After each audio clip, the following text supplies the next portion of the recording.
alaikum, Azzafillah. Bonjour tout le monde, bonjour Si Youssef. Bonjour Fouzi. Mes amis, encore un nouveau numéro des Zoom PJ CCIF. Et moi, je commence à y prendre goût. Donc, s'il y a une chaîne de télévision qui cherche un animateur, je pense que je suis dispo. Ben, on va la créer cette chaîne et on va te recruter. Hein. Non, non, non, je plaisante, je plaisante. Là où je suis bien. Quand on intègre le monde de la formation, on ne peut plus vraiment le quitter parce que ça devient une passion. Une passion d'ailleurs que je partage avec notre intervenant d'aujourd'hui, Monsieur Youssef Bellouz, directeur général de CertiPro. CertiPro qui est un centre de conseil et de coaching dans le domaine du management entrepreneurial, de la gestion commerciale et du management de projet. Youssef, tu fais aussi de l'accompagnement pour la certification en système ISO et en certification en management de projet PMI. Et bien sûr, CertiPro est le partenaire privilégié du groupe Vigie Algérie en formation de management de projet. Je n'aurais pas pu trouver mieux pour parler de management de projet. Alors, pour aborder le sujet qui nous intéresse, dis-moi, pourquoi s'organiser en mode projet? Quel serait l'intérêt pour les entreprises de le faire? Alors, je te remercie Fouzi de m'avoir invité. Puis, c'est vraiment un réel plaisir de partager cette vidéo avec toi, avec nos chers auditeurs. Alors, c'est une question très importante que tu poses et il est assez important aussi d'y répondre avec intelligence et précision. En fait, les entreprises doivent créer de la valeur. Les entreprises en général, c'est des entreprises qui doivent bien sûr créer de la valeur. Et la création de la valeur, elle passe généralement par deux façons. Alors, soit on produit, soit on innove. L'innovation, c'est aussi le développement de nouveaux produits, c'est aussi la mise en place de nouveaux services. Et le mieux, c'est bien sûr de s'organiser en projet. Alors, le projet aussi permet d'atteindre les objectifs, d'obtenir de meilleurs résultats, de motiver les équipes.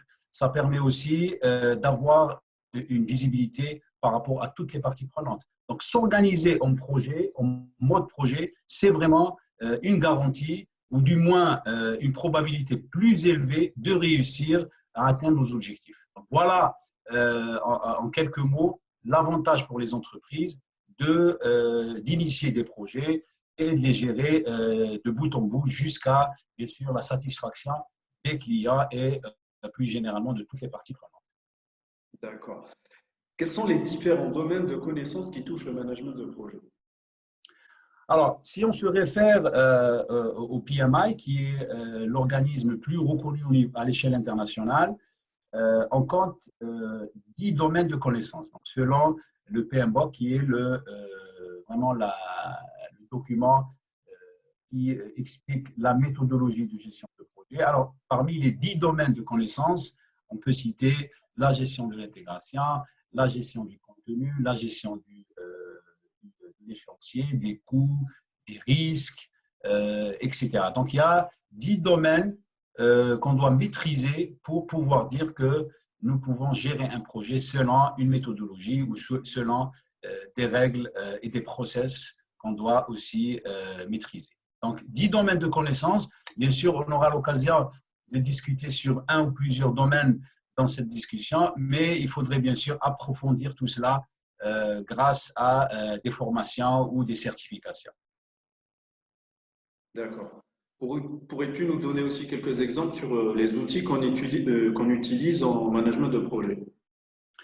Alors, souvent on me pose ces questions. J'interviens en tant que consultant, en tant que coach dans des entreprises et on va directement sur la question des outils. Alors, pourquoi? Parce que les outils, c'est quelque chose qui est pragmatique, qui fonctionne. On veut voir directement les résultats et je leur dis souvent, avant d'aborder le problème des outils, il faudrait d'abord maîtriser les méthodes.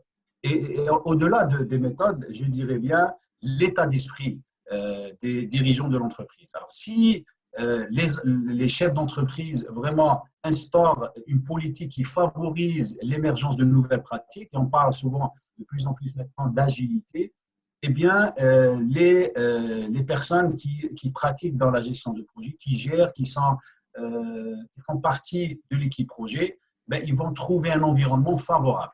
Alors, si on revient à ta question par rapport aux outils, Je citerai un outil très simple que tout le monde utilise et de manière plus ou moins efficace, c'est les réunions. Et les réunions, c'est un outil principal qui est repris pratiquement dans tous les domaines de connaissances de la gestion de projet. Alors, il y a d'autres outils qui nécessitent peut-être des formations un peu plus poussées. Je cite par exemple MS Project. Alors, MS Project, c'est un outil de Microsoft qui permet par exemple de planifier le projet, de le suivre, d'analyser la performance du projet, d'éditer des rapports de performance, etc. Alors, on a d'autres outils qu'on peut citer, mais le mieux, bien sûr, c'est de pouvoir en maîtriser quelques-uns. Alors, à titre d'exemple, dans la méthodologie du PMI, il y a plus d'une centaine d'outils, qu'on peut maîtriser lors de la pratique de gestion de projet. D'accord.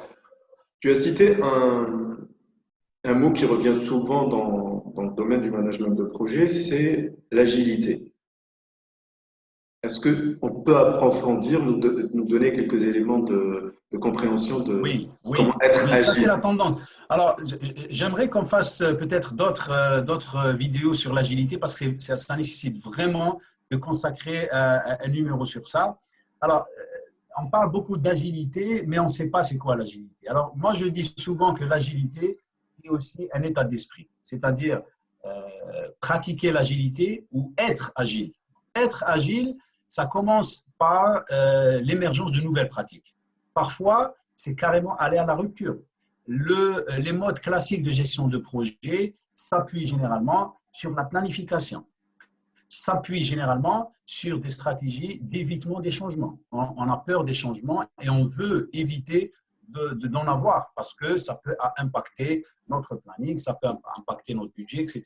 Donc, l'idée avec l'agilité, c'est plus de flexibilité, plus de liberté aux utilisateurs, aux personnes qui font partie de l'équipe projet et plus d'innovation. Alors, l'agilité, bien sûr, repose sur des valeurs, il y en a 4, et repose aussi sur des principes, il y en a aussi 12. Alors, on peut en citer quelques-uns, mais l'idée, pour répondre à ta question de manière brève, c'est que cette transformation nécessite, on va dire, la mise en place d'initiatives qui commencent par le haut et qui nécessitent l'adhésion de toute l'équipe qui pratique les projets. Alors, les projets les plus efficaces avec l'agilité, c'est les projets informatiques. Ça a commencé par l'informatique, mais maintenant, on les généralise pratiquement sur tous les domaines de la gestion de projet. Ok. Il y a aussi autre chose qui est très important maintenant au management de projet, c'est le management des risques. C'est quelque chose de très crucial, c'est un point très crucial. Oui. Tellement crucial que je vais te donner rendez-vous pour une autre vidéo pour vraiment en parler en profondeur. Très bien. Je te remercie déjà pour cette première intervention, Youssef. C'est moi qui te remercie et j'espère avoir apporté quelques précisions vraiment élémentaires de base et j'espère te retrouver pour le deuxième numéro avec grand plaisir. Merci beaucoup. Donc, je vous attends tous pour la semaine prochaine pour un nouveau Zoom PG-CCIAF. Je vous remercie pour votre écoute et en attendant de se retrouver, gardons le lien.